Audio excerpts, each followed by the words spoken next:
இதில்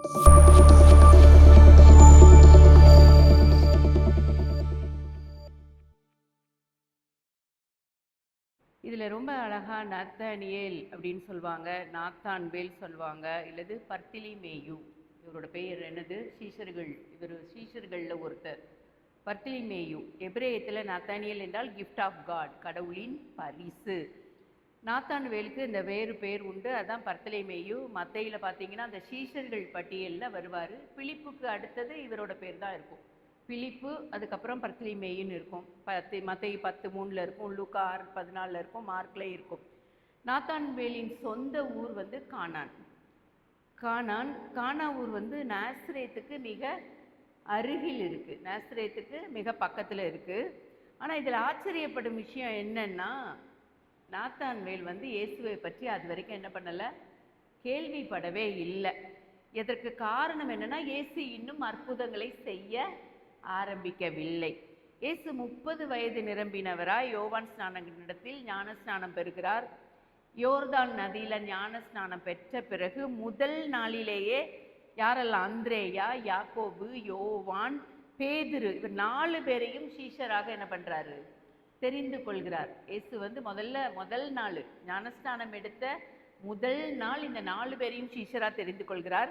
2வது நாளில் பிலிப்பு அழைக்கிறாரு. பிறகு பிலிப்பு வந்து தான் என்ன பண்ணுறாரு? நாத்தான்வேலை இன்ட்ரொடக்ஷன் பண்ணுறாரு, நாத்தான்வேலை பார்க்கிறார். நாத்தான்வேலை பிலிப்பு சந்திக்கும் அந்த சம்பவம் தான் இன்றைக்கி நம்ம லெசனில் வாசித்தோம். இயேசு ஞானஸ்நானம் பெற்று அந்த 2வது நாளில் என்ன நடைபெறுது அப்படின்னு பார்த்தா, யோவான் 2:1 பார்க்க முடியும். இயேசு ஞானஸ்நானம் பெற்ற பிறகு 3ஆம் நாளில் எங்கே போகிறாரு? கானா ஊர் கல்யாண வீட்டில் அற்புதங்களை செய்கிறார். 2வது நாளில் ஆனால் நாத்தான்வேலை அழைக்கப்படுகிறார். இயேசு இதுவரைக்கும் ஒரு அற்புதமும் செய்யலை. ஃபஸ்ட்டு அற்புதம் எங்கே தான் நடக்குது? கானா ஊரில் இருக்குது. அது வரைக்கும் தச்சனின் மகனாக 30 வயசு வரைக்கும் வாழ்ந்து கொண்டு இருக்கிறார். கானான் நாசரேத்துக்கு மிக அருகில் இருந்தும் இயேசு தன்னை இன்னும் வெளிப்படுத்தவில்லை. நாத்தான்வேலுக்கு இயேசுவை பற்றி அறிய வாய்ப்பும் இல்லை. இயேசுவை சந்திக்கும் முன் நாத்தான்வேல் எப்படி இருந்தார்? அதை தான் நம்ம பார்த்தோம்ல. இயேசுவை சந்திக்கிறதுக்கு முன்னாடி நாத்தான்வேல் எப்படி இருந்தார்னு பார்த்தீங்கன்னா, யோவான் 1ஆவது அதிகாரம் அந்த 45வது வசனம். பிலிப்பு நாத்தான்வேலை கண்டு, நியாயப்பிரமாணத்திலே மோசேயும் தீர்க்கதரிசிகளும் எழுதியிருக்கிறவரை கண்டோம், அவர் யோசேப்பின் குமாரனும் நாசரேத் ஊரானாகிய இயேசுவே என்றான். அப்போ அவருக்கு என்ன இருக்குது? ஃபஸ்ட்டு இயேசுவை பார்க்கறதுக்கு முன்னாடி ஒரு சந்தேகம் இருக்குது.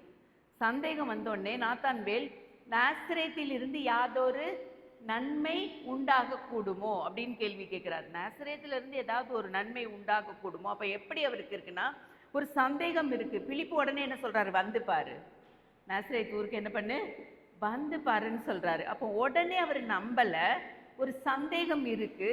ஆனா அது வந்து கெட்ட சந்தேகம் இல்லை, பேடா அவர் திங்க் பண்ணல.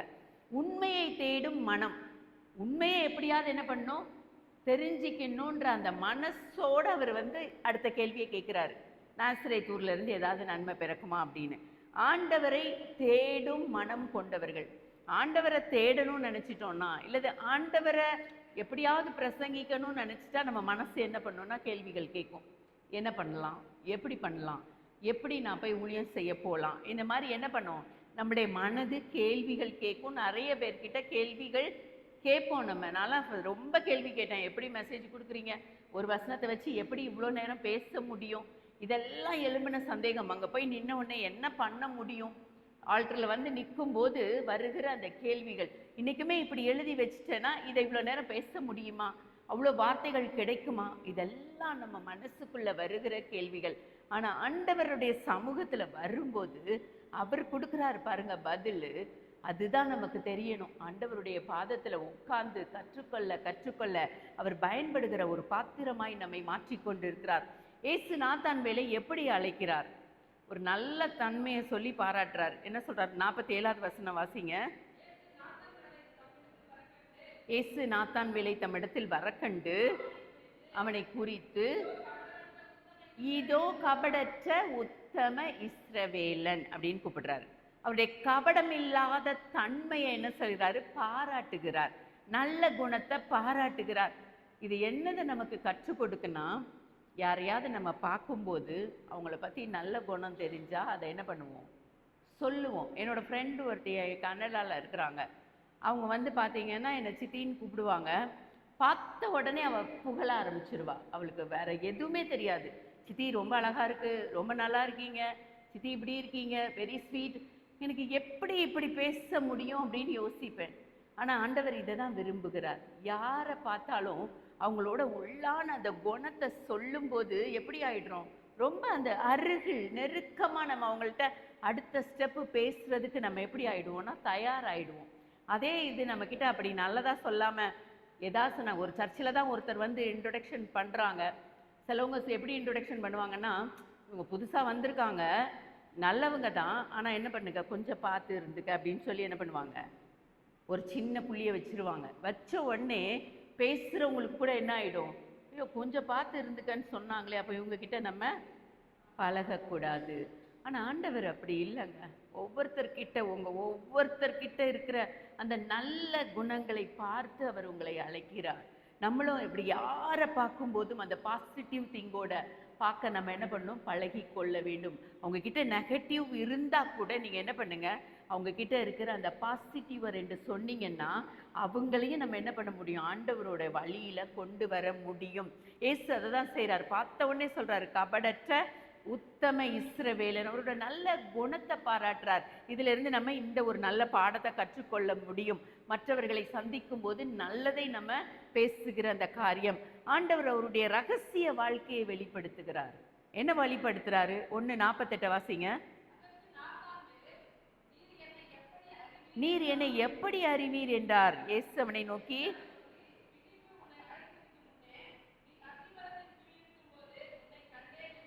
அத்தி மரத்து கீழே இருக்கும்போதே நான் என்ன பண்ணிட்டேன், உன்னை பார்த்துட்டேன். என்ன அழகா ஒரு இன்ட்ரோடக்ஷன்.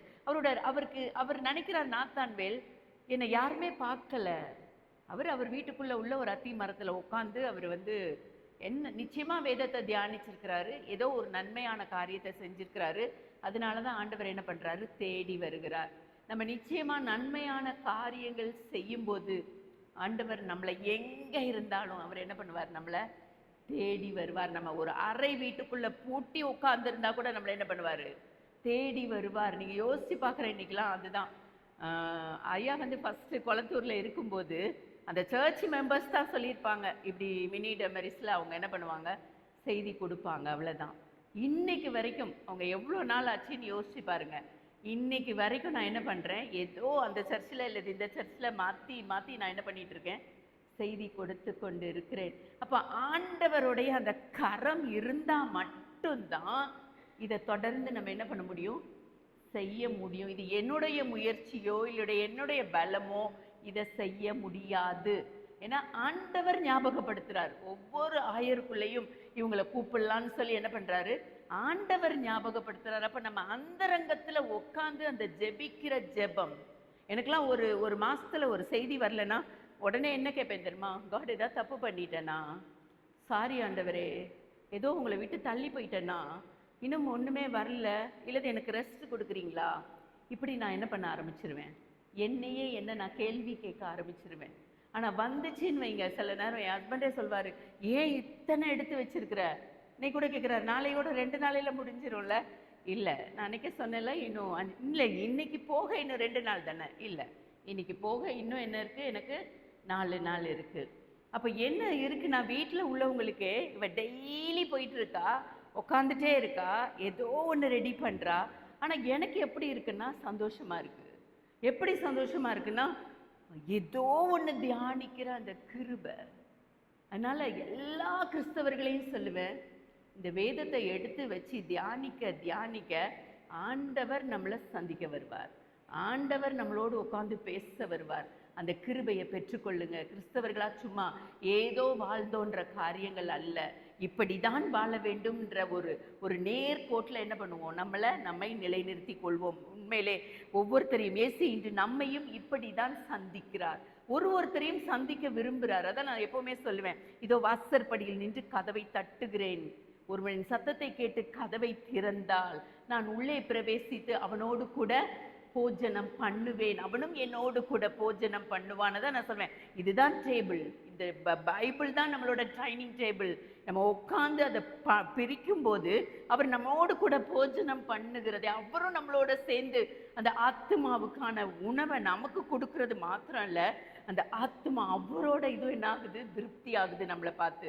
அப்படியே அந்த ஆத்மா திருப்தி ஆகிற காரியம் சும்மா இல்லை. பைபிளை ஏதோ கிறிஸ்தவர்களா பிறந்துட்டோம் அதனால பைபிள் வாசிக்கிறோம் ஜெபிக்கிறோன்ற காரியங்கள் இல்லை.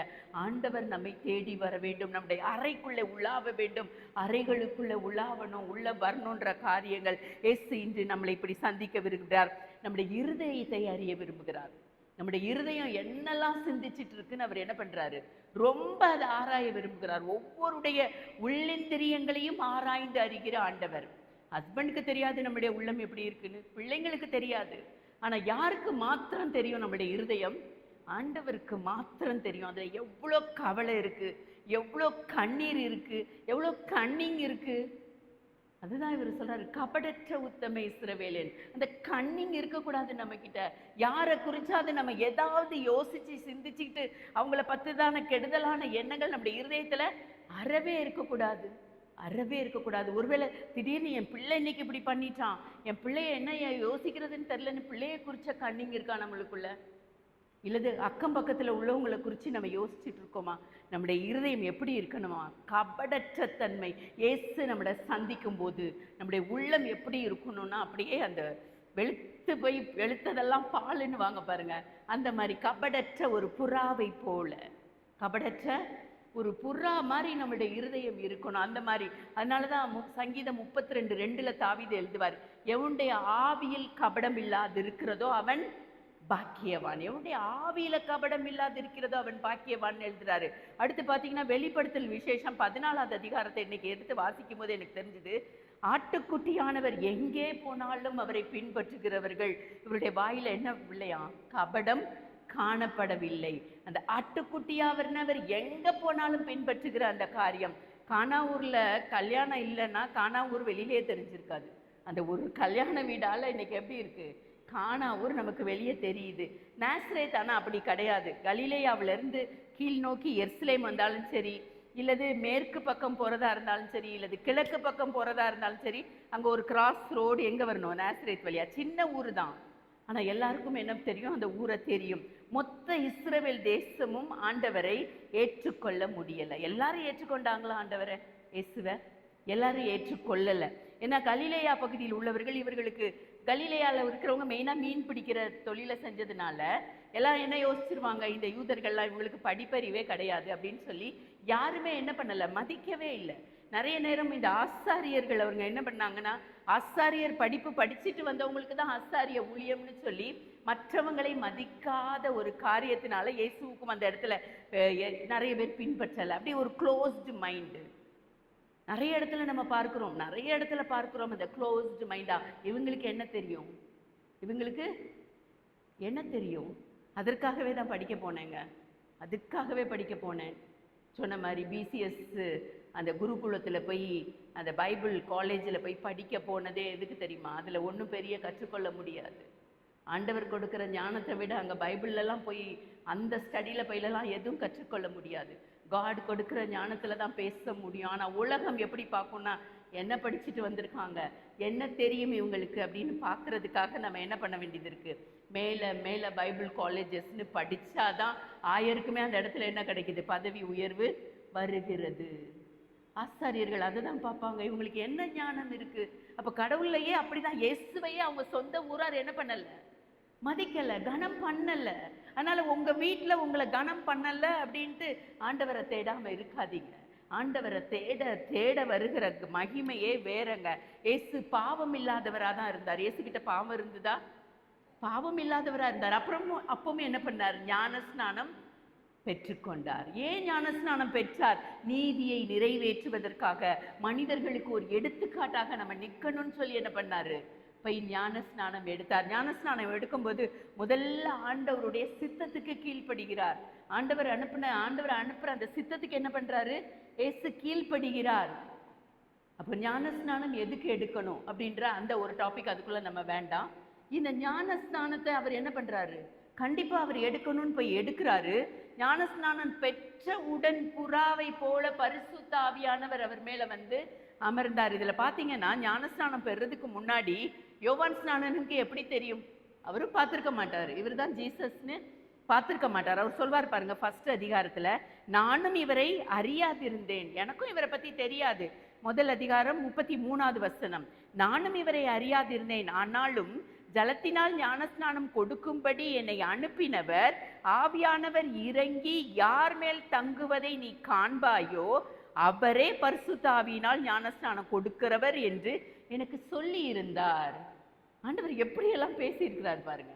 நமக்கு இதே மாதிரி முன்னாடியே ஒரு கேரக்டரை பத்தி, ஒரு ஆளுங்களை பத்தி நம்ம கிட்ட பேசுகிற ஆண்டவர், முன்னாடியே நமக்கு தெரிவிக்கிற ஆண்டவர். நமக்கு தெரியும், அப்படியே ஆவியில நம்ம இதெல்லாம் உணர முடியும். இன்னைக்கு இப்படி ஒரு நபர் வருவாங்க, இதை மாதிரி நீ பேசு, இப்படி ஜெபி, இதெல்லாம் எப்படி உணர்வோம்னா ஆவியில என்ன பண்ணுவோம்? உணர்வோம். ஆவியில உணருது. இந்த யோவான் ஸ்நானகன் வந்து ஆண்டவர் இப்படி வருவார்னு ஆவியில என்ன பண்ணார்? முன்ன பின்ன பார்த்ததில்ல. எல்லாருக்கும் அந்த இடத்துல என்ன பண்ணிட்டு இருக்கிறாரு? ஞானஸ்நானம் கொடுத்துட்டு இருக்காரு. அப்ப ஆவியில உணர்றாரு. ஒரு பரிசுத்த ஆவியானவர் வந்து இறங்குவாரு. அவர் தான் யாரு? இயேசு. உனக்கு முன்னாடி அந்தபடியே நான் கண்டு இவரே தேவனுடைய குமாரன் என்று சாட்சி கொடுத்து வருகிறேன் என்றார். எப்படி நம்ம சாட்சி கொடுக்க போறோம் ஆண்டவருக்கு? யோசிச்சு பாருங்களேன்.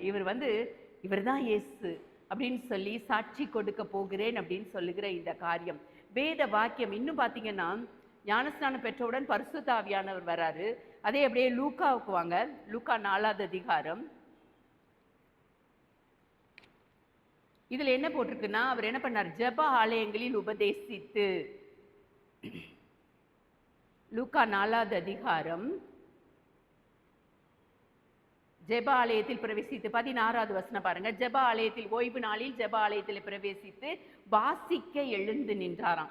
அப்பொழுது ஏசாயா தீர்க்கதரிசியின் புத்தகம் அவரிடத்தில் கொடுக்கப்பட்டது. அவர் புத்தகத்தை விரித்த போது, நம்ம ஏசாயா 61:1 வாசிப்போம். வாசிங்க பார்ப்போம். கர்த்தருடைய ஆவியானவர்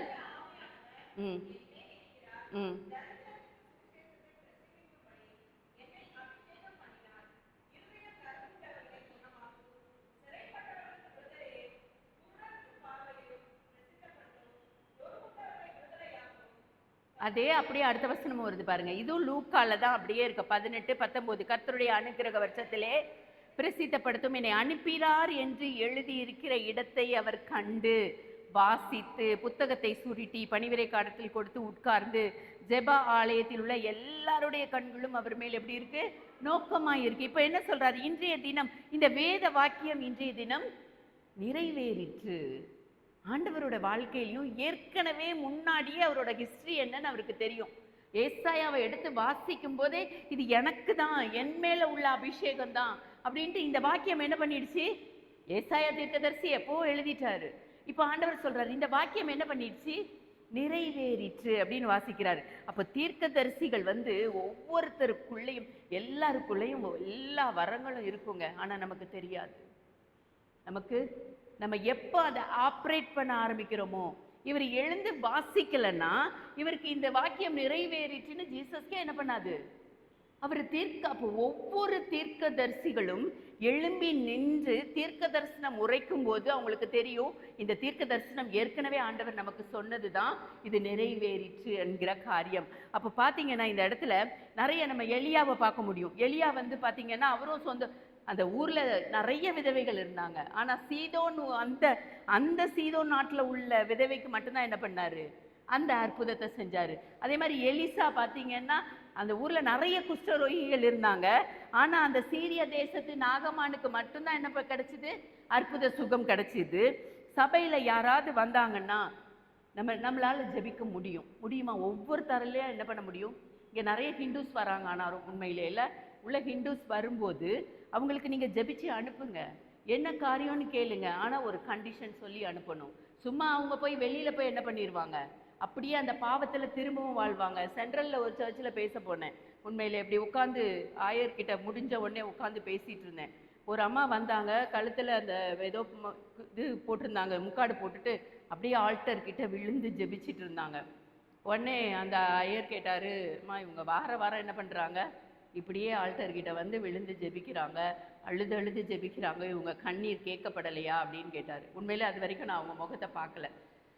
உடனே அவர் அப்படி கேட்ட உடனே நான் தைரியமாக சொல்கிறேன், இல்லை காட் கேட்கப்படலை, இல்லை ஐயா அவங்களோட ஜெபம் கேட்கப்படலை. என்னம்மா இப்படி சொல்கிற அப்படின்னாரு. கேட்கப்படலையா? ஏன்னா யார் அவங்களுக்கு உணர்த்துறா? அவங்க ஏதோ ஒரு பாவத்தை செஞ்சுட்டு என்ன பண்ணுறாங்க, திரும்ப திரும்ப வந்து விழுந்து ஜெபிக்கிறாங்க. நீ இந்த பாவத்தை செய்யாதன்னு சொல்கிறதுக்கு யார் இருக்கீங்க? அவங்க பாட்டுக்கு வராங்க, அழுறாங்க, போயிட்டே இருக்காங்க.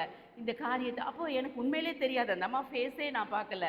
ஐயோ நம்ம பாட்டுக்கு ஏதாவது சொல்கிறோமா, ஆண்டவரே ஆண்டவரே உம்முடைய சித்தம் இல்லாமல் நான் பேசக்கூடாதுன்னு நினச்சிட்டு அந்த அம்மா கரெக்டாக வந்து என்கிட்ட ஜெபிக்க வந்து நின்னாங்க. பார்த்தா வாய் ஃபுல்லாக என்னது, அந்த புகையலையோடைய கரைகள். அப்போ எனக்கு கன்ஃபார்ம் பண்ணிட்டேன், தேங்க் காட் கரெக்டாக தான் என்ன பண்ணியிருக்கேன், சொல்லியிருக்கேன். அப்போ நான் கேட்குறேன், இப்படி இருக்கியம்மான்ட்டு. உனக்கு அப்புறம் தான் பார்க்குறேன் கழுத்து வெளிக்கு அந்த பட்டையை போட்டிருக்காங்க.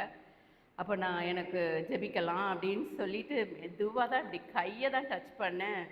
ஷேக் ஆக ஆரம்பிச்சிட்டாங்க. நான் கையை எடுத்துட்டேன். என்னென்னா அங்கே சப்போர்ட்டுக்கு யாருமே இல்லை. பொத்துன்னு விழுந்தாங்கன்னா அவ்வளோதான், யாரும் பார்க்க முடியாது. உடனே நான் மெதுவாக போய் ஒரு சேரில் உட்கார வச்சுட்டேன். சுற்றி முற்றி பார்த்தேன், யாராவது ஹெல்ப்புக்கு வருவாங்கன்னு யாரும் வரல. அப்போ எனக்கு சரி இது கரெக்டான டைம் கிடையாதுன்னு பார்த்துட்டு உட்கார தான் வச்சேன். அதுக்குள்ளே கக்க அந்த அம்மா சிரிக்க ஆரம்பிச்சுது பாருங்கள். அப்போ எனக்கு தெரிஞ்சிச்சு இது பயங்கரமான பிசாசு, இதை இப்போ உட்காந்து என்ன பண்ண முடியாது, ஒன்றுமே செய்ய முடியாது. அப்படியே ஜெபிச்சுட்டு அப்படியே நான் கண்டுட்டேன். உண்மையிலே யார் இதை செய்வீங்க? புரியுதா? ஜெபிக்க அழுது ஜெபிக்கிறாங்க. இதை கரெக்ட் பண்ணி அனுப்புனாதான் அவங்களுக்கு பாவத்திலிருந்து மீட்பு உண்டே தவிர நீங்கள் பாட்டுக்கு டெய்லி அழுது ஜெபிக்கிறாங்க, ஒரு இதுவும் கிடைக்காது. அவங்களுக்கு சொல்லணும், நீ என்ன தப்பு செய்கிற, தப்பு இனி செய்யாதே. ஆண்டவர் சொல்கிறார்ல, இனி பாவம் செய்யாத. உனக்கு சுகம் வேணும்னா நீ என்ன பண்ணாத, இனி பாவம் செய்யாத. இதை சொல்கிறதுக்கு ஆள் இல்லைங்க, இதை சொல்கிறதுக்கு ஆள் இல்லை. அன்றைக்கி நிறைய பேர் என்கிட்ட ஜெபிக்க வந்தாங்க. நான் சொல்கிற காரியமே அதுதான். அவங்க என்ன பண்ணுறாங்க அதுக்கெல்லாம் பெரிய உட்காந்து அவங்களோட ஸ்டோரியை கேட்கணும் டைம் இல்லை. நமக்கு என்ன பண்ணல, யாரோட கதைகளையும் கேட்க நமக்கு நேரம் இல்லை. ஆனால் நீங்கள் அந்த ஊழியத்தை ஆண்டவர் உங்கள் கையில் கொடுத்தாங்கன்னா நீங்கள் தைரியமாக எடுத்துகிட்டு வந்து என்ன பண்ணலாம், நீங்கள் செய்ய முடியும். அவங்களோட பேசி இனி பாவம் செய்யாத, டெய்லி அழுகிறதுனால மீட்பு கிடைக்காது. உன் வாழ்க்கை தரம் என்ன பண்ணணும், மாறணுன்றத சொல்லி கொடுக்கணும். நீ இதை செஞ்சா இது மீட்பு, இதை செஞ்சனா மீட்பு கிடைக்கும். நீ ரெகுலரா ஆலயத்துல வந்து உட்காரு, வார்த்தையை கேளு, கீழ்ப்படிதல் இல்லைன்னா எதுலயே இருந்து மீட்பு கிடைக்காதுங்க.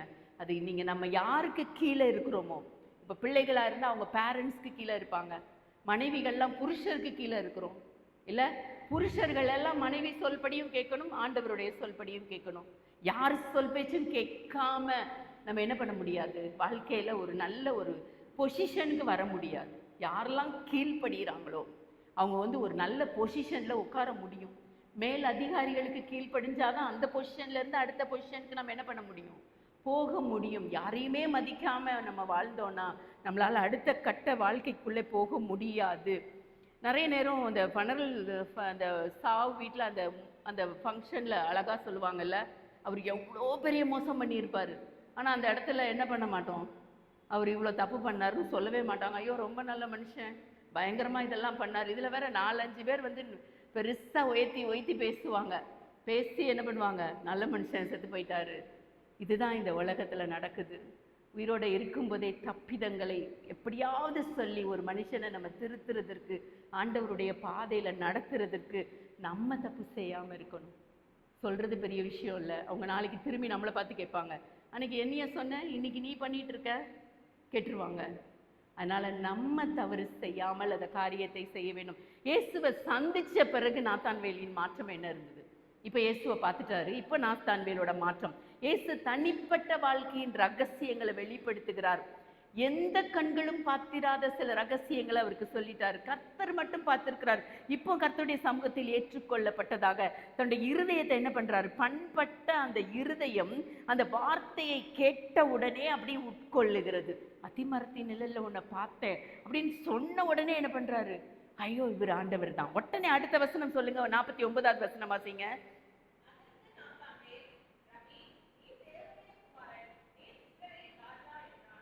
என்ன அழகா பாருங்க, அந்த இருதயத்தில் சூழ்ந்திருந்த இருள் போயிடுச்சு. இப்போ காடுன்னு அவர் நம்பிட்டாரு. உடனே அந்த விசுவாசம் வந்துடுச்சு.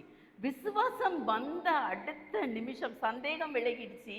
சந்தேகம் போயிட்டு விசுவாசம் வந்த அடுத்த நிமிஷம் ரபி 3 காரியத்தை சொல்றாரு. ரபி, போதகரே, நீ தேவனுடைய குமாரன், இஸ்ரவேலை ஆள போகிற ராஜா, நீங்க தான், நீர் இஸ்ரவேலின் ராஜா. 3 ரபி, நீ தேவனுடைய குமாரன், நீர் இஸ்ரவேலின் ராஜா, என்னுடைய பாவங்களுக்காக மரிக்க போகிறவர் நீர்தான். அவருக்கு இவ்வளோ தெரியுது, என்னுடைய பாவங்களுக்காக மரிக்க போகிறவர் நீர்தான். இந்த அத்தி மரத்தின் கீழே உன்னை கண்டேன் என்று சொன்ன உடனே ஆண்டவர் என்ன கேட்கிறாரு?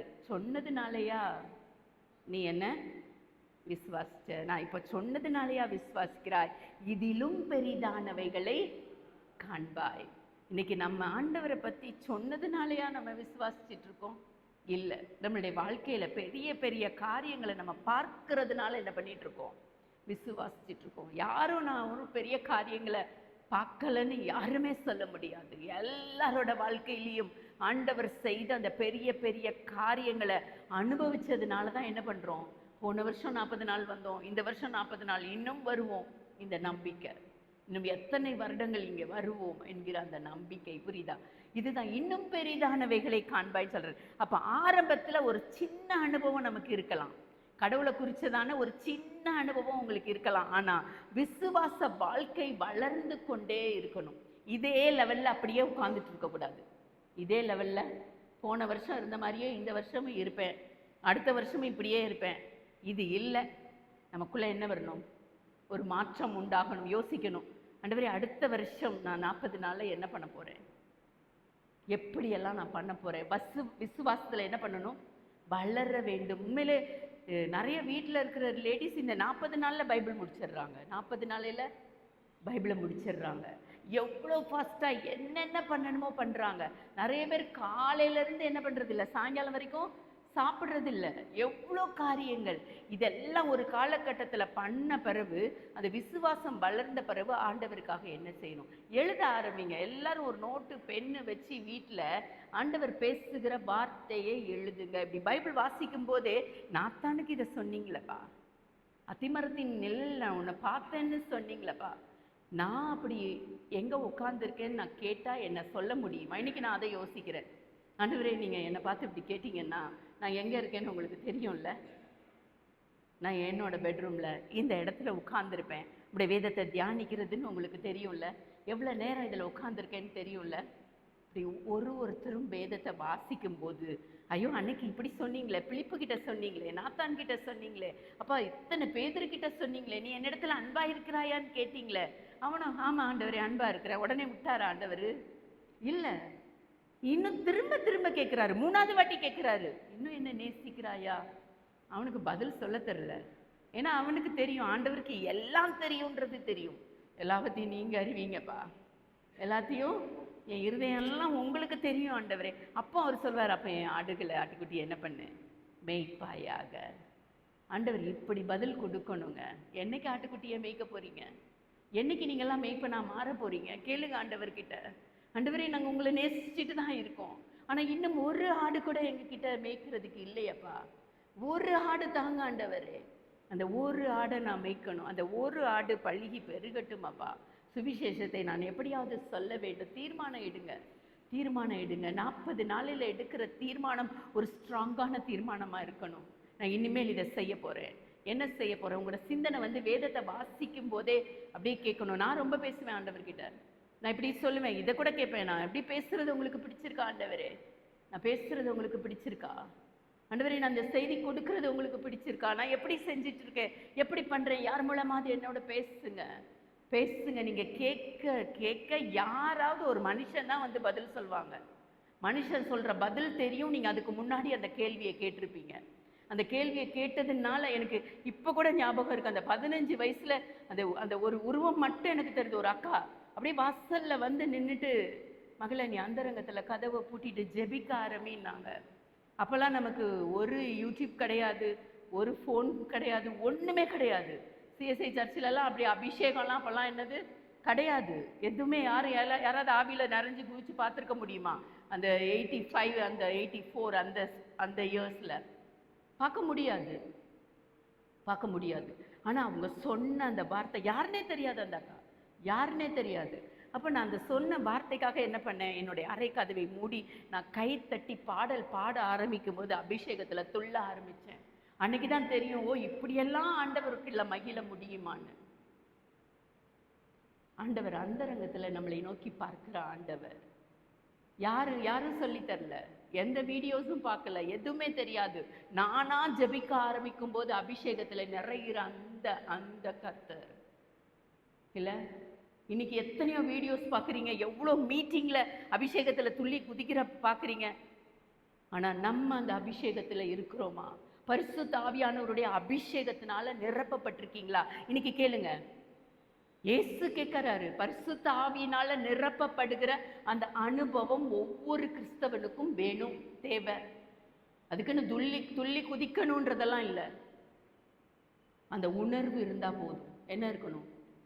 அந்த உணர்வு, அபிஷேகத்தினால நிரப்பப்படுறேன்ற அந்த உணர்வு, ஆவியானவருடைய அசைவாடுதல். ஒவ்வொருத்தரும் உணருங்க. உணராதவங்க இன்னைக்கு ப்ளீஸ் கேளுங்க. சின்ன அனுபவம் தான், ஆனால் அதை உங்களை எங்கேயோ ஒரு இடத்துல கொண்டு போய் கண்மலை மேலே போய் நிறுத்தும். அது நீங்கள் எங்கேயோ நின்று யாருக்கோ பேசுகிற அனுபவமாய் அது மாறும். நீங்கள் என்ன நாத்தான் மேல் அப்படியே இல்லை. அவரும் சுவிசேஷத்தை என்ன பண்ண ஆரம்பித்தார்? சொல்ல ஆரம்பித்தாராம். சொல்ல ஆரம்பித்து இன்னைக்கு அதுதான் நான் பார்க்குறேன். அவரோட மரணம் எப்படி இருந்ததுன்னு பார்த்தீங்கன்னா ரொம்ப பயங்கரம். அவரோட தோலை உயிரோடு உரிச்சி கொண்டிருக்காங்க. ஆண்டவர்கிட்ட வர வர அனுபவங்கள் வேற மாதிரி இருக்கும். அப்படி சொகுசான அனுபவங்கள்லாம் கிடையாதுங்க கிறிஸ்தவ வாழ்க்கை. உலகத்தில் நீங்கள் உலகத்தோடு ஒன்றி வாழ்ந்தால்தான் சொகுசான அனுபவங்களை அப்படியே என்ஜாய் பண்ணிக்கிட்டு ஜாலியாக வாழ்க்கையை நகர்த்த முடியும். எப்பவுமே சொல்வேன் தான், அந்த அவருக்குள்ள நெருங்க நெருங்க அந்த அந்த அந்த சோகம் நம்மளை என்ன பண்ணும்? அவரோடு நெருங்குன அந்த அன்பு நம்மளை என்ன பண்ணாது? அப்படி கலகலகலன்லாம் இருக்க வைக்காது. நம்ம அப்படியே என்ன பண்ணுவோம்? ஆண்டவரே என்ன பண்ணார்? கெத்செமனே அந்த ஒலிவமலையை நோக்கி தனிமையில ஜெபிக்க அப்படியே போறாரு. கடந்து போகிற அனுபவம். எப்படா அந்த தனிமை கிடைக்கும்ன்ற அனுபவம். ஐயோ யாரும் டிஸ்டர்ப் பண்ணாத அந்த தனிமையின் அனுபவம். இப்போ கூட நான் முடிச்சுட்டு நான் சொன்னேன், எங்கள் மாமியார் வீடு இங்கே தான், கோபால் ரெட்டி காலனி தான். ஐயோ அங்கே போகலாமான்னா இல்லை, நாளைக்குள்ள மெசேஜுக்கு நான் என்ன பண்ணணும்? ரெடி பண்ணணும், நான் வந்துடுறேன், எப்படியாச்சும் நான் ஆட்டோலையாச்சும் போயிடுறேன்னு சொல்லுகிற அந்த காரியம் என்னன்னா நம்மளால் முடியாது. எங்கேயும் என்ன போய் உட்காந்துட்டு ஒரு 1/2 hour கூட என்ன பண்ண முடியாது? டைம் ஸ்பெண்ட் பண்ண முடியாது. அந்த அனுபவம் நம்மளை சும்மா இருக்க விடாதுங்க. அந்த அனுபவத்துக்குள்ளே வந்து பாருங்க, அது நம்மளை என்ன பண்ணாது? சும்மா இருக்க விடாது. மற்ற வேலைகள் எல்லாம் செஞ்சுட்டு எப்போ ஆண்டவரோடு அந்த உள்ள அந்த நெருங்கிய தொடர்பு, ஆண்டவருக்கும் நமக்கும் இடையே உள்ள அந்த வழி அதுதான் நம்மளே என்ன பண்ணுவோம்? அதுக்கான வழியை உண்டாக்குவோம். எனக்கும் ஆண்டவருக்கும் உள்ள அந்த வழி என்ன? அந்த வழினா பெயின் இல்லை, அந்த வழி, அந்த உண்டாக்குவோம். இல்லை நம்ம ஆண்டவருக்கும் நமக்கும் சம்மந்தம் இல்லைன்னா அந்த வழிகள் எல்லாம் என்ன ஆகிடும்? நமக்கு ஜெபிக்க டைம் இருக்காது, பைபிள் வாசிக்க டைம் இருக்காது. எல்லாரும் சொல்கிறீங்களே, ஐயோ நான் காலையில் 9 o'clock போயிட்டு 9 o'clock தான் வரேன், எனக்கு ஒன்றுமே டைம் இல்லை. ஆஃபீஸில் நான் தான் கடை ஒர்க்கர்ஸ்டே கேட்பேன், என்னடா எனக்கு அப்படியே என்னன்னோ 9 to 9 என்னது, ஒரு நிமிஷம் கூடவா வேஸ்ட் பண்ணாமல் வேலை செய்கிறீங்க? காஃபி குடிக்கன்னு 1 மணி நேரம் போய்ட்றீங்க, சாப்பிடன்னு போய்ட்றீங்க. எவ்வளோ டைம் இருக்கும்? ஆஃபீஸ் போகிறவங்கெல்லாம் இந்த சாக்கு போக்கெல்லாம் சொல்லவே முடியாது. எவ்வளோ டைம்ஸ் இருக்கும்? அரட்டை அடிக்கிற டைம் மட்டும் எவ்வளோ டைம் இருக்குது? ஆஃபீஸுக்கு போகிறவங்களுக்கும் சொல்கிறேன், ஆண்டவர்கிட்ட எங்கனாலும் உட்காந்து தியானிக்க முடியுமா இல்லையா? முஸ்லீம் சகோதரர்களை பாருங்க, அந்த 4 முறை தொழணும், 5 முறை தொழணும்னா எந்த இடம்னு பார்க்க மாட்டேங்கிறாங்க. அந்த டைமை பார்த்து அவங்க பாட்டுக்கு ஒரு டவலை விரிச்சுட்டு உட்காந்துருவாங்க. ஆனால் கிறிஸ்தவர்களுக்கு மட்டும் ஏன் அந்த உணர்வு இல்லை? ஏன்னு அடுத்தவங்க பார்க்குற லெவலுக்கு நம்மளுடைய பக்தி வளரல, மற்றவர்கள் பார்க்குற லெவலுக்கு நம்மளுடைய ப்ரேயர் ஏன் இல்லை? கேட்டால் மனசுக்குள்ளே ஜெபிக்கிறேன், மனசுக்குள்ளே பண்ணுறேன், என் வீட்டில் உள்ள என் ஹஸ்பண்டுக்கே தெரியாது, என் மாமியாருக்கு தெரியாது, யாருக்குமே தெரியாது நான் ஜெபிக்கிறது அப்படின்னு சொல்லிட்டு உட்காந்துட்டு இருக்கீங்களா? தெரியட்டுங்க. ஹிந்துஸ் ஒரு பூஜை போட்டால் அத்தனை பேருக்கும் தெரியுது, மணி அடிக்கிறது பக்கத்து வீடு வரைக்கும் கேட்குது. இன்னைக்கு கிறிஸ்தவர்கள் என்ன பண்ணுறீங்க? நம்முடைய பாட்டு சத்தம் பக்கத்து வீட்டில் கேட்கட்டும்ன்றேன். ஐயோ அவங்க பாட்டு பாட ஆரம்பிச்சிட்டாங்க, கேட்கட்டும், உங்களுடைய குரல் வெளியே வந்து ஒலிக்கட்டும். ஏன்னா நான் அப்போ இந்த பரிசுத்த ஆவியில் நிரம்பும் போது எங்கள் அம்மா அப்பா ஊருக்கு போனால் தான் இந்த அபிஷேகத்தில் நிரம்பி ஜெபிப்பேன். அது வரைக்கும் அமைதியாக ஜெபிப்பேன். பக்கத்து வீட்டில் உள்ளவங்க வந்த உடனே நீங்கள் ஊரில் இல்லைன்னா பயங்கர பாட்டு சத்தம் கேட்குது. எங்கள் அம்மாவுக்கு சொன்ன காரியம், நான் ஊரில் இல்லைன்னா நீ என்ன பயங்கரமாக பாட்டு பாடுவியா? நான் சொல்ல மாட்டேன். அந்தரங்கத்தில் ஆண்டவரை நோக்கி கூப்பிடுகிற காரியம். ஒரு நாள் திடீர்னு ஆனால் எங்கள் அப்பா வந்து சாட்டர்டே எங்கள் வீட்டில் அது அந்த ஓய்வு நாள், சாட்டர்டே ஓய்வு நாள். அவங்க அந்த ஜூட்ஸ் மாதிரி சனிக்கிழமைனா என்ன பண்ண மாட்டாங்க, அடுப்பெல்லாம் பற்றைக்க மாட்டாங்க. அவ்வளோ ஃபார்மலாக நடந்துகிட்ருக்கும். அந்த முந்தின நாள் பண்ணின அந்த கஞ்சி தான் எழும்பி காலையில் எங்கள் அப்பா ஒரு ப்ரேயர் நடத்துவாங்க. அப்போ நடத்தும்போது திடீர்னு ஒரு நாள் நீ ஜெபி அப்படின்ட்டாங்க. எனக்கு ஏற்கனவே எங்கள் அப்பா ஜெபிக்கிறது அப்படி இருக்கும்ல, அண்ணலாக இருக்கும். அப்பா என்னடா இப்படி தூங்கிட்டே ஜெபிச்சுட்டு இருக்காங்கன்னு. ஜெபின்னு சொன்ன உடனே அந்த அபிஷேக வார்த்தைகள் என்ன பண்ண வந்தது, கடந்து வர ஆரம்பிச்சது. எங்கள் அப்பா ஷாக் ஆகிட்டாங்க. எப்படி இவ இவ்வளோ ஜெபிக்கிறா? ஏன்னா அது வரைக்கும் தெரியாது, அப்பாவுக்கே தெரியாது நான் இவ்வளோ ஜெபிப்பேன்றது. இன்னைக்கு நீங்கள் அப்படிப்பட்டவர்களாய் மாறணும்னு சொல்கிறேன். ஒரு இடத்துல யாராவது ஜெபிக்க சொல்லும்போது அந்த வார்த்தைகளில் வரணும் அந்த காரியங்கள், அந்த அபிஷேகத்தின் காரியங்கள். இன்னைக்கு மாறுங்க. யாரில் உள்ளத்துலலாம் ஆண்டவர் பேசியிருக்காரு எனக்கு தெரியாது. ஆனால் இங்கே பாருங்கள், இதெல்லாம் மாற்றம் நடந்த உடனே, இதற்கும் மேலானவைகளை காண்பாய்ன்னு சொன்ன உடனே என்ன நடக்குது பாருங்க. அந்த வானம், பின்னும் அவர் அவனை நோக்கி, வானம் திறந்திருக்கிறதையும் தேவதூதர்கள் மனுஷகுமாரனிடத்திலிருந்து ஏறுகிறதையும் இறங்குகிறதையும் நீங்கள் இது முதல் காண்பீர்கள் என்று மெய்யாகவே மெய்யாகவே உங்களுக்கு சொல்கிறேன். இதை தான் இன்னைக்கு உங்களுக்கு சொல்றார் ஆண்டவர். யாக்கோபுக்கு சொன்னார், ஏனியில ஏறுறதும் இறங்குறதையும் அப்படியே அவன் பார்க்குறான். பிலிப்புக்கு சொல்றாரு, ஜீசஸ் அதை பார்க்குறாரு. இன்னைக்கு நம்மளுக்கு இன்னைக்கு சொல்கிறார் ஆண்டவர், இதையும் மேலானவைகளை காண்பாய்னா. இவ்வளோ நாள் நம்ம அந்த மாதிரி ஆண்டவரை பார்க்கல. யாராவது பார்த்துருக்கீங்களா அந்த அனுபவத்தில்? பார்க்கல. இனிமேல் நம்ம கேட்போம் ஆண்டவர்கிட்ட. நான் இன்னைக்கு அதான் கேட்டேன், இவ்வளோ பெரிய அனுபவத்துக்குள்ளெல்லாம் கடந்து வர முடியுமா ஆண்டவரே? தேவதூதர்கள் மேலே இறங்கி ஏறி நமக்கு அவர்கள் அப்படியே, இந்த தானியல் சொல்வார் இல்லை, முதல்ல அனுப்பிட்ட டிலே, உனக்கு வர்ற நியூஸ் என்னதான் இருக்கு, டிலேயா இருக்கு. சிலர் நம்முடைய பாவம் ஆண்டவருக்கும் நமக்கும் இடையே ஒரு பெரிய தடுப்பு சுவரை உண்டாக்கி விடுகிறது. இன்னைக்கு ஆண்டவர் உங்க ஒவ்வொருவரையும் பார்த்து சொல்கிறார், இதிலும் மேலானவைகளை காண்பாய் என்று. அது என்னதுன்னு பார்த்தீங்கன்னா, எல்லாரும் சேர்ந்து வாசிக்கலாமா? வானம் திறந்திருக்கிறதையும் தேவதூதர்கள் மனுஷகுமாரனிடத்திலிருந்து ஏறுகிறதையும் இறங்குகிறதையும் நீங்கள் இது முதல் காண்பீர்கள் என்று மெய்யாகவே மெய்யாகவே உங்களுக்கு சொல்கிறேன். இயேசுவை பின்பற்றும் வாழ்க்கை.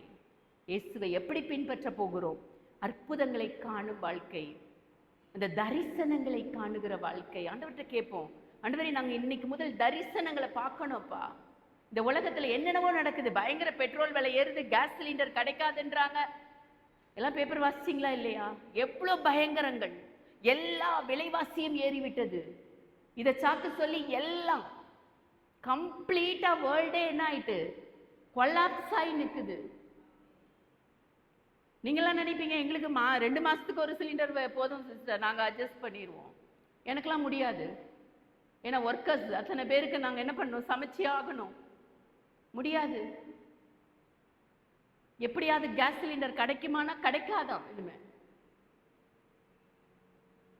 இன்னும் என்னென்ன பற்றாக்குறைகள் வரப்போகுது உலகத்துல, எவ்வளவு கொடிதான காரியங்கள். காற்று மாசு அடைய போகுது. குண்டாவன் பாட்டுக்கு போட்டுட்டே இருக்கான். காற்று என்ன ஆயிடும், மாசுபட்டு வியாதிகள், சுவாசிக்கிறதுனால வருகிற நுரையீரல் வியாதிகள், அங்க அந்த அந்த பக்கம் உள்ள மக்களுக்கு எவ்வளவு வியாதிகள் வரும். ஆனா எதை பற்றியும் அழுங்காம குலுங்காம இப்படியே உட்கார்ந்துட்டு இருக்கிற ஒரு வாழ்க்கை. இன்னைக்கு அப்படியே கண்களை மூடி அப்படியே ஜெபிக்கலாமா? ஆண்டவரே இறங்கும் அப்பா, எங்க தேசம் பாலாய் போகிறதே ராஜா. அப்பா நாங்கள் இன்னும் எங்களுடைய இருதயம் கொழுந்து விட்டு எரியவில்லையே அப்பா. நாங்க அழுங்காம குலுங்காம வாழ்ந்துட்டு இருக்கோமே அப்பா. எவ்வளவு பெரிய கொடிதான போர் ஆண்டவரே அப்பா. அந்த போர் மூலமாக எவ்வளவு காரியங்கள், ஹோட்டல்ஸ் எல்லாம் மூடப்பட போகுதுன்னு சொல்றாங்க அப்ப. எவ்வளவு பேரோட தொழில் நஷ்டத்துக்கு வரப்போகுது. எத்தனை பேர் கடன் வாங்கி அந்த தொழிலை ஆரம்பிச்சிருப்பாங்க. எவ்வளவு குடும்பங்கள் நாசமடைய போகிறது ராஜா. எவ்வளவு கடன் ஆண்டவரை வாங்கின மக்கள் அப்பா, எவ்வளவு ஆண்டவரை சூசைடு, இப்பவுமே சூசைடு ஆண்டவரை, எவ்வளவு காரியங்கள். ஒரு அப்பா போய் கணத்துல விழுந்து செத்துட்டாராம். 2 நாள் ஆகி அந்த பேரண்ட்ஸ்க்கு தெரியல. திடீர்னு அந்த பொண்ணு போய் பார்த்திருக்கா, பின்னாடி அப்பாவோட பாடி கணத்துல கடந்திருக்கு. அப்படியே உள்ள வந்து அம்மாவை ஒரு ரூம்ல போட்டு பூட்டிட்டு அவளும் சூசைட் பண்ணிட்டாலாம். அம்மா இன்னொரு பொண்ணுக்கு ஃபோன் பண்ணி என்னாச்சுன்னு தெரியல, வந்து கதவை திறக்கவான்னு கூப்பிட்டுருக்காங்க. வந்து திறந்து பார்த்தா இன்னொரு பொண்ணு சூசைடு ரூம்குள்ள. அதுக்கப்புறம் தான் பார்க்குறாங்க அப்பாவோட பாடியும் பொண்ணோட பாடியும் ஒரே நாள் அடக்கம். எவ்வளவு கொடிதான காரியங்கள் இந்த உலகத்துல. டெய்லி பேப்பர் நியூஸ் இதை தான் பார்க்குறோம் ஆண்டவரே. அப்பா எங்களுக்கு என்ன ஜெபிக்கணும்னு தெரியல ஆண்டவரே, என்ன செய்யணும்னு தெரியலப்பா. அப்பா எப்படி ஜெபிச்சா இந்த உலகத்தின் நிலைமை மாறும் ஆண்டவரே? தேசம் ஆண்டவரே அப்பா சந்திக்கணுமே அப்பா. இது மாத்திரம் தானப்பா திரும்ப திரும்ப சொல்றீங்க. தேசம் முழுவதும் ஒரு பக்கம் ஆண்டவரே சுவிசேஷம் எப்படினாலும் சொல்லப்படலான்ற ஒரு நீதிமன்றத்தின் தீர்ப்பு வெளியாகி இருக்கப்பா. ஆனா யார் சொல்ல தயாரா இருக்காங்க? யாரை அனுப்புவேன் என் காரியமா, யார் போவார்கள் என்று கதறுகிற அந்த குரல் ஒவ்வொருடைய காதிலும் ஒழிக்கட்டும் ஆண்டவரே. கிருபை கொடுங்கப்பா, கிருபை கொடுங்கப்பா. இரக்கம் பாராட்டுங்க ஆண்டவரே. ஒவ்வொரு மனிதரும் தன்னுடைய தேவைகளை விட்டு விட்டு அப்பா தேசத்திற்காக ஜபிக்கிறவர்களாய் மாறுவார்களாக ஆண்டவரே. அப்பா ஒவ்வொருடைய கிறிஸ்தவ உள்ளங்களும் பற்றி எறிய வேண்டும் ஆண்டவரே. கிருபை கொடுங்க, கிருபை கொடுங்க ஆண்டவரே. இன்று வந்திருக்கிறவர்கள் அப்பா அப்படிப்பட்டவர்களாய் மாறுவார்களாக. அப்பா எனக்குள்ள எரிகிற இந்த தீபத்தை அப்பா இந்த எல்லாருக்குள்ளேயும் நான் பற்ற வைக்கிறேன் ஆண்டவரே. அது கொழுந்து விட்டு எரியட்டும் அப்பா. அப்பா இந்த வெளிச்சம் எல்லாருக்குள்ளேயும் போகட்டும் ஆண்டவரே. அப்பா நம்முடைய வெளிச்சம் எல்லாருக்குள்ளேயும் பிரகாசிக்கட்டும் ஆண்டவரே. கிருபை கொடுங்கப்பா, இரக்கம் பாராட்டுங்க ஆண்டவரே.